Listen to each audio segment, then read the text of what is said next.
boxing, palitan ng mga malalakas na kamao. Matatapos na ang matagal na paghihintay ng mga Pinoy boxing fans kung sino ang susunod sa yapak ni Manny Pacquiao.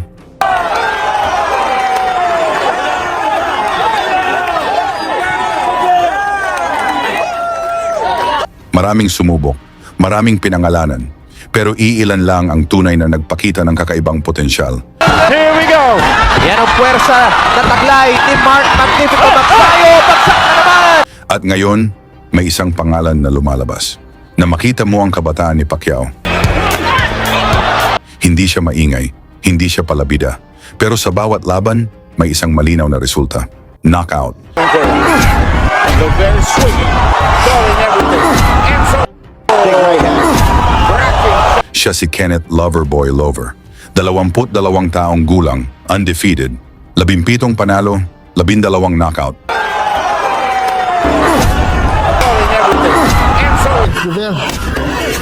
WBA Asia Champion, OPBF Bantamweight Champion, ranked number 3 sa IBF at number 10 sa WBA.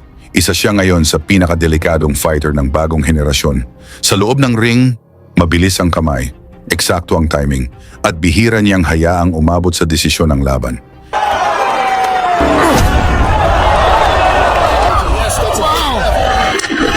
Is it?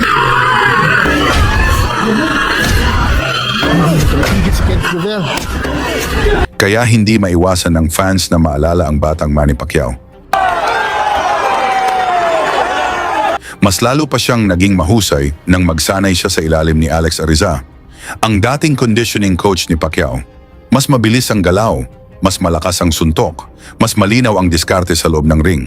3 beses na niyang pinatunayan ang kanyang lakas sa Japan, 3 lahat bagsak sa harap ni Naoya Inoue.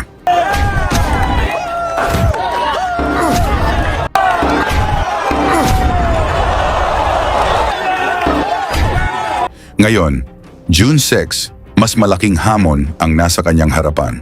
Isang IBF Bantamweight title eliminator. Sa kabilang sulok, isang undefeated na Amerikano, si Michael Angeletti, 14 na panalo, 8 knockout, isang IBF USBA champion, at may solid na amateur background. Ibig sabihin, hindi ito basta laban.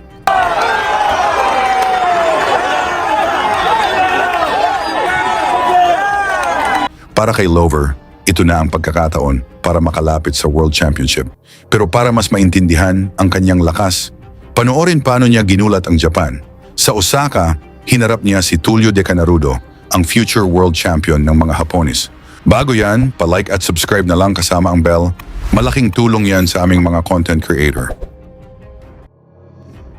Unang round pa lang, mainit na kaagad si Lover. Maagang umatake. Walang pakialam sa maingay na Japanese crowd. Jabs. Good straight to the face of Tulio. Definitely got his attention.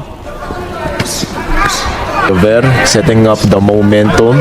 Magandang combinations. Magandang combinations para rin hindi makaset up yung kalaban niya from Japan. Signs of life from Lover.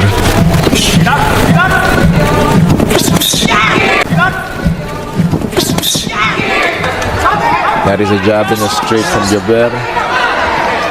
Good setup with the hook. Papasok and down goes. Isang mabilis na kombinasyon, sinundan ng isang malinis na suntok. Bagsak agad si De Canarudo.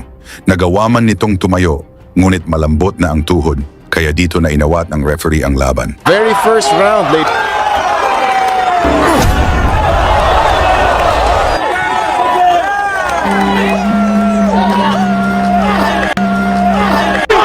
Bagsak ang kalabang Hapon.